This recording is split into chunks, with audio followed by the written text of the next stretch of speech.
Parece que a gente ficou um tempão procurando o que teria que tirar para acabar com a depressão. Exatamente. E, na verdade, a gente está descobrindo que tem algo a desenvolver. Aumentar a resiliência. E aí já faço a analogia de usar óculos, que eu e o Danilo aqui, nós não sei por que na Danilo, nós temos que pagar para enxergar. E o Henrique tá aí numa boa. Uso lente. Então assim, você usa lente? Tá brincando? Pois é. Desculpa então tá todo mundo tendo que pagar para enxergar aqui. Mas é uma brincadeira que às vezes a gente faz com óculos, né? Por que tem gente que vem enxergando de graça e a gente precisa pagar para conseguir enxergar? Então é mais ou menos a mesma coisa. A gente não tem culpa, às vezes, talvez, né, Danilo, disso tá acontecendo. Sim. É algo que simplesmente acontece para umas pessoas e não acontece para outras. Mas assim como os óculos, talvez seja possível fazer coisas para equilibrar esse sujeito, para que ele tenha condições de ver o mundo assim como os outros. Sim, essa analogia do óculos eu não conhecia, bem bacana, vou usar. E é interessante que, por exemplo, o Eric Nestor, aquele que fez os estudos antigos, ele disse em uma entrevista mais recente, antigamente se achava que os vulneráveis tinham as coisas ruins do estresse. Hoje em dia, na verdade, a gente sabe que falta alguma coisa nos vulneráveis, falta uma coisa que tem nos resistentes. Então, isso vai bastante de acordo com... Muito legal, essa muito ideia. bom descobrir essas coisas e ouvir as coisas por essa abordagem. E eu acho que principalmente para as pessoas que são mais céticas, assim que nem eu. Né? Só que eu tenho um conhecimento da psicologia, estudo isso, lá se vão 10 anos quase. Estamos ficando idosos, hein? Que bom, melhor do que não ficar, né? E a gente às vezes vê isso, a gente tem muito esse olhar cético, né? É coisa da sua cabeça. Tipo, não, ou só pensa diferente que as coisas serão diferentes. Então é muito legal saber que isso tem toda uma profundidade e que funciona realmente diferente para cada indivíduo. E a gente às vezes culpa o nosso coleguinha que está do lado, né? Nossa, para! Danilo não olhou para você desse jeito. Pensa diferente, tenha outra vibe. A gente realmente funciona diferente. Sim. Em níveis muito profundos, né?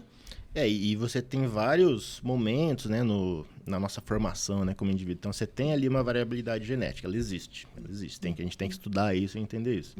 Existe o desenvolvimento. Então, tem muita questão, assim, uma diversidade severa durante a primeira infância, ela é muito mais impactante do que você ter uma diversidade na vida adulta, em termos de desenvolver algum tipo de transtorno mental, alguma forma de sofrimento mental. Então, toda essa formação e, claro, a experiência na vida adulta também. Então, vários fatores. Então, aquela coisa, por que terapia é difícil? Por que eu tomo remédio e não funciona? É porque o que construiu aquela personalidade que talvez tenha mais risco ou seja mais forte é uma longa história, que começou antes do seu nascimento. Então, por isso que é um negócio difícil de se fazer e deve ter a dedicação. Um remédio não vai salvar, ele vai ajudar. Então, tem essa... Aí já respondeu outra pergunta antes da gente encaminhar, que eu não posso deixar de dizer. Nós somos aqui psicólogos de abordagens diferentes, e às vezes a gente faz assim, né? Mas isso aqui é uma coisa que acontece nas duas abordagens e o nosso paciente pergunta. E às vezes é a queixa de gente que nem é paciente. Por que o psicólogo quer saber do meu passado? Né? Eu quero resolver o que está acontecendo agora. Por que o psicólogo quer saber do meu passado? A gente vai ouvir o que está acontecendo agora, sobretudo e principalmente.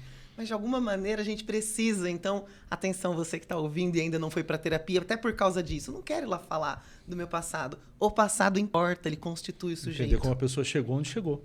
Né? E agora, vocês descobriram a questão das ondas θ. Então, dá para a gente imaginar que vai surgir um tratamento, uma modulação dessas ondas? Tipo, biofeedback é uma coisa que Pois a gente falou já sobre biofeedback, que dá para estimular essas ondas? Não, perfeito.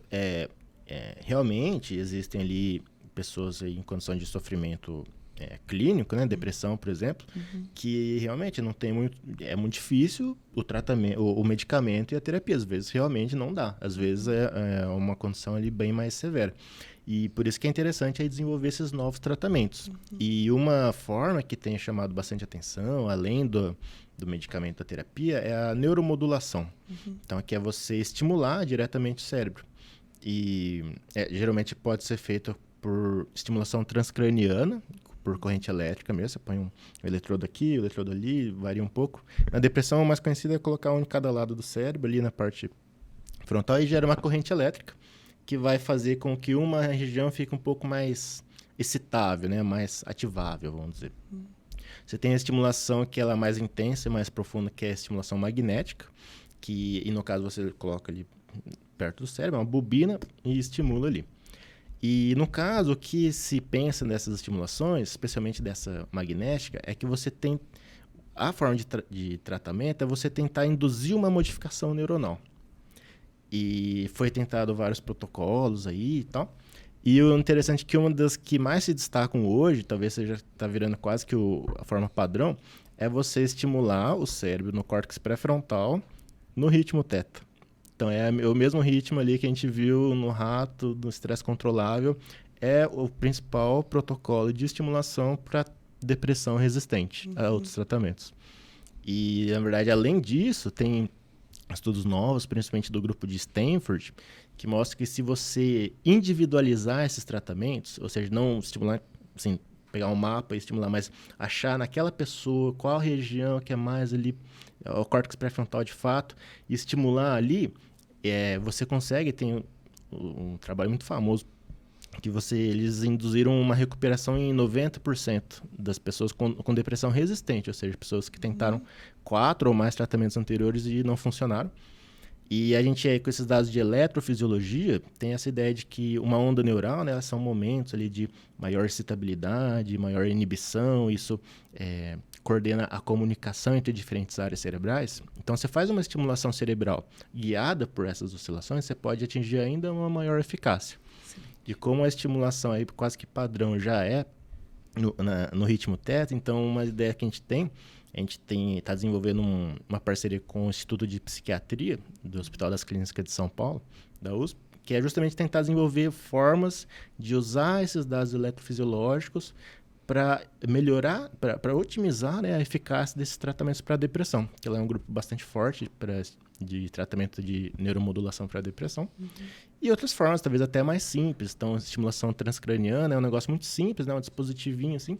Talvez, em vez de você ligar um polo no outro ali, fazer uma estimulação oscilatória, que talvez se mimetize aquilo que acontece naturalmente na resiliência. Então, isso que é interessante, eu acho que pode ser uma consequência interessante desse trabalho, é que você vê a resiliência natural, como é que é naturalmente. Daí você faz um tratamento baseado nisso e tentar simular o que acontece no cérebro resiliente em uma pessoa que está precisando. O cérebro consegue aprender a produzir essas ondas depois da estimulação ou, digamos que de quando em quando, talvez a pessoa tenha que passar por sessões de estimulação porque ela não consegue produzir isso? Geralmente essas sessões de estimulação, elas são bem duradouras, né? Às vezes tomam semanas, tem umas modalidades que a gente chama de acelerada, que a pessoa vai lá uma semana e às vezes fica 1 hora ali recebendo estimulação. Mas é a mesma questão, a pessoa, às vezes aquilo melhorou a função executiva do indivíduo, né? Ele conseguiu a pessoa ali recuperar, ter um pouco ali de motivação, tem que ter ali a psicoterapia para manter aquilo, né? E às vezes até o medicamento pode ajudar, né? Então, assim, cada vez mais interessante essa ideia de você ter essas multimodal, né? Você ter várias abordagens diferentes, principalmente em condições que são mais severas, que às vezes chega assim, terapia eletroconvulsiva, tem gente que tem bastante preconceito, que é bastante justificável, né? Com o eletrochoque, mas hoje em dia é feito de uma forma bem mais correta, né? Mas é interessante você ter todas essas ferramentas possíveis, né? Porque, assim, depressão e ansiedade são as condições de sofrimento mental mais prevalentes no mundo hoje em dia, com a pandemia aumentou globalmente, então sempre é importante estar desenvolvendo coisas novas e eficazes. Fantástico.